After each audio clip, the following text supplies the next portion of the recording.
Okay, so this is Justin for Sprint7 for Engine2.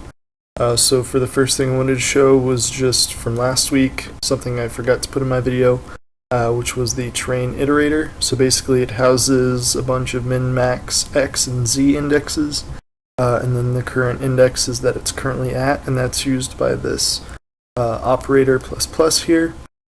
So this is just to show that I'm not running through my entire terrain whenever I need to call the collisions for it. One other thing I found out that was slowing down my computer a lot was whenever I was trying to get the array from my terrain model class, I forgot this little star right here. So I was sending an entire structure here, the double vectors, which is really bad for memory. So went ahead and fixed that. And it's way faster now. But anyways, so the actual part of this week, first I went ahead and did a lot of stuff for the audio. So first was for the audio source, which is what I said I would have in my document here for this week, the audio source. So what the audio source has is a bunch of things here. It's got a location and space, a volume, and a pitch, obviously. It has an integer for which channel it's currently on. It's got a pointer to which group it's in, the actual channel that it's on, which I'll explain in just a minute, the audio clip, which is the sound that it's going to be playing, and then a boolean for if it's a 3D sound or not, and if it is on a stable channel or not. And then these are just sets and gets for each one of those. So it's basically just a container for all those things. And then here in the audio manager, there was a lot of stuff added here. So there was some things already here for the load, unload, get audio source, and I think there was a play sound last week. But this time there was a lot more in this that I'll show in just a second. So it's also got it's got the new play 3D sound once with some new arguments, create channel group, pause, unpause, stop sound, which is kind of similar to these, and I'll show you that in a second. And then I have a find open channel function. Also I've got two different channel arrays here, one for a stable channel array and one for an unstable. And I think that's for that. Let me show. So the big function here this week that took a lot of stuff was the play 3D sound once function.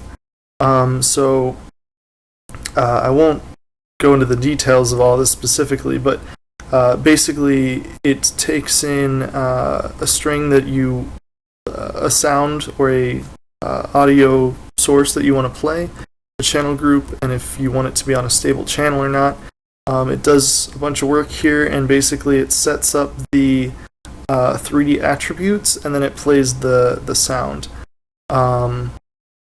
So I can demo that in just a second here. So what I'm able to do so far for right now is change the volume, the pitch.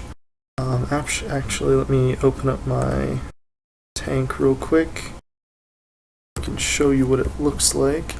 So down here, so whenever I want to play a sound, this is what it'll look like. So I can basically get the audio source that I've created in my load resources, which will basically just have this name here.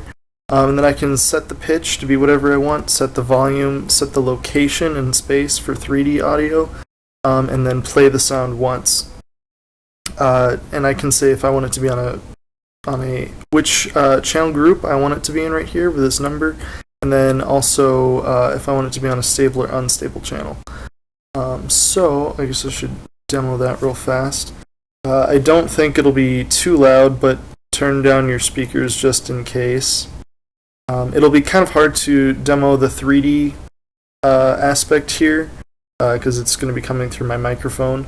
But I promise the 3D audio is working right now, and it's updating with the ship's positioning. As this builds here.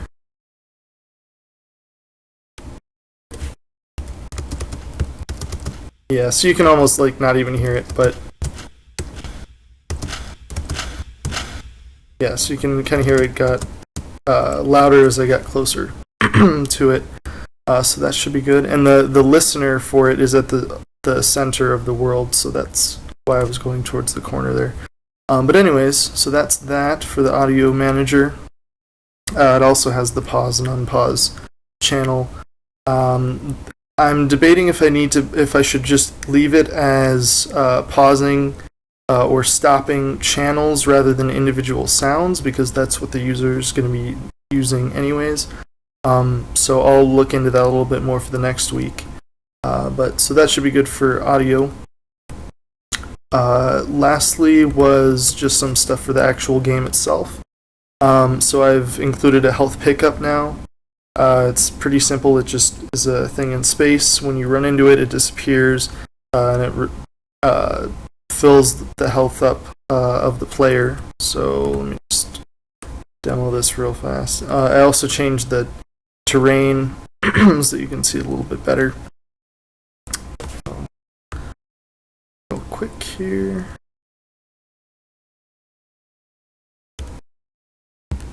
Let's see if I can get damaged without falling off the map. Nope, I can't because the tanks are going that way. You'll just have to trust me that picking up this health here. I need to switch out the model because I was having some problems with the converter. But I guess I'll talk to you that after class tomorrow. So that should be that for right now, and just to demo that the new terrain is all good. You can see it working there. So that should be all good. Thanks.